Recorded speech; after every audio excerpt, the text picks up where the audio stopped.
It's June, and that only means one thing to me.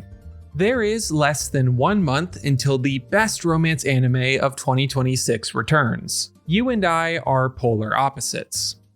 You know, I wrote that as a hot take, but looking at it now after I typed it, I really do believe it. The word that pops up over and over when I reflect back on the first season is riveting. My YouTube algorithm has been serving me clips from polar opposites recently, and I am almost shocked at how much they still grab me even after sitting with the show for so long and making all of those videos about it. The last anime to make me feel like that was The Fragrant Flower Blooms with Dignity, where the episodes fly by and the only thought in my head as the credits roll is, I need to see more. There is one big thing that separates Fragrant Flower from Polar Opposites though. Polar Opposites is a comedy as well as a romance. It's properly funny too. There are so many moments that still get a laugh out of me even on rewatch. And yet, when I revisit the serious moments, they're clear and urgent and introspective. This posed a bit of a conundrum to me. How does this anime manage to be so compelling without the comedy ever undercutting those important moments? How does Polar Opposites marry the rom and the com so fluidly, so seamlessly that it becomes purely additive? After thinking on it and rewatching the entire season, I think I've cracked it. The idea is simple but powerful. This anime never stops taking itself seriously. Even through the big laughs and ridiculous shenanigans, there's an unwavering sense of honesty to the emotions in each of the characters. So, why is this the secret to You and I Are Polar Opposites? And how does it empower the show to flip that switch between funny and earnest with its trademark reckless abandon?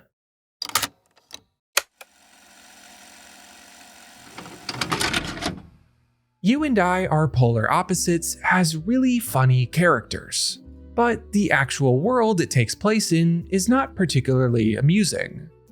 The situations they find themselves in are perfectly normal, and instead it's how they react to them that creates the laughs. This distinction seems small on the surface, but I think it's a big reason why this anime has such a firm grasp on its tone. In a ridiculous world, it's hard to take anything particularly seriously. But when it's just the characters that are ridiculous, them choosing to be reflective and introspective and subtle is taken just as seriously as the funny moments are taken funnily. Nishi and Yamada are a great example of this. On their own, both are really over the top and funny in their own way. Yamada is boisterous and loud, seemingly speaking anything that pops into his head immediately. Nishi is shy and introverted, but in a very expressive way to us, the audience. Her scenes are punctuated with hilariously dramatic visuals, making her more dominating than Yamada in some ways. It seems on the surface then that putting these two together would result in some real fireworks. But remember what I just said. The characters dictate the tone of this show.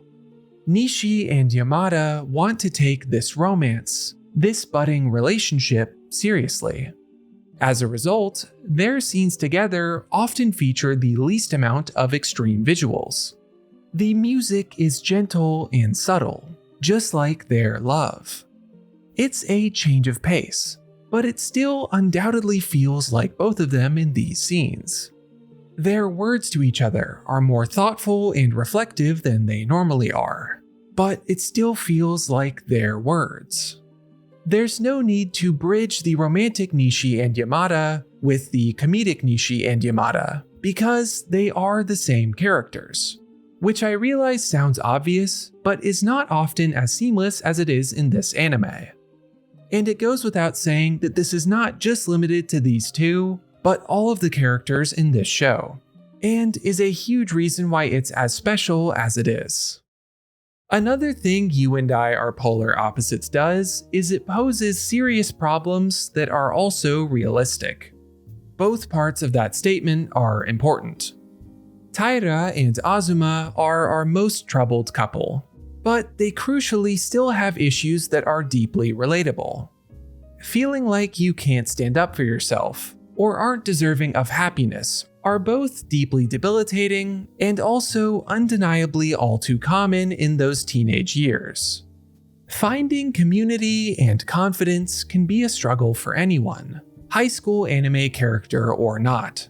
And I think it's a big reason why taking this anime seriously when it wants to be serious is not just easy, but rewarding. Even the more blithe relationship issues, in air quotes, are always firmly planted in reality. The miscommunications are understandable. Each side has a reason they feel the way that they do, and the resolutions are satisfying. I think particularly back to Tani and Suzuki experiencing some friction about her ex at the school festival. No one is in the wrong, even between Suzuki and her ex. It's just that feelings are complicated, and that there's no rationality to them sometimes. Only by accepting that and dropping your own walls can you find resolution. This show is just honest, not only between its characters, but about life. Not everything is going to be perfect, but with open communication and an attempt to be understanding, love will almost always prevail. That means friendship, that means romance, that means community.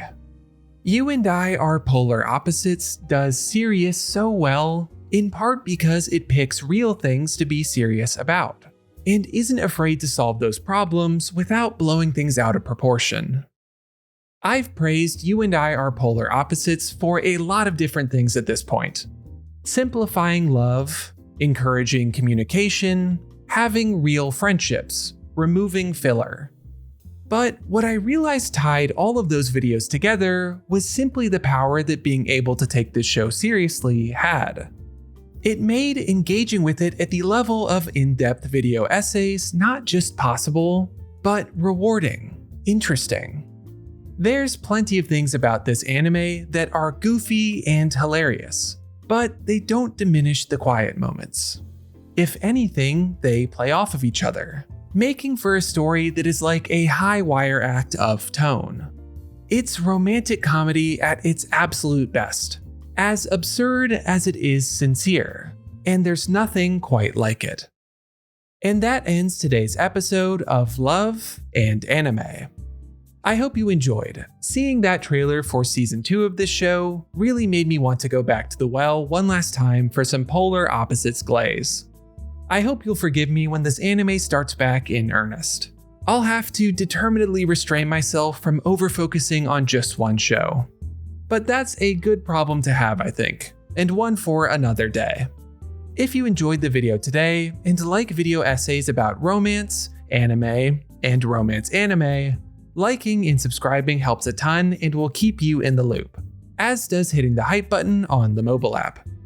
I'm Slam Anime, and I'll see you next time.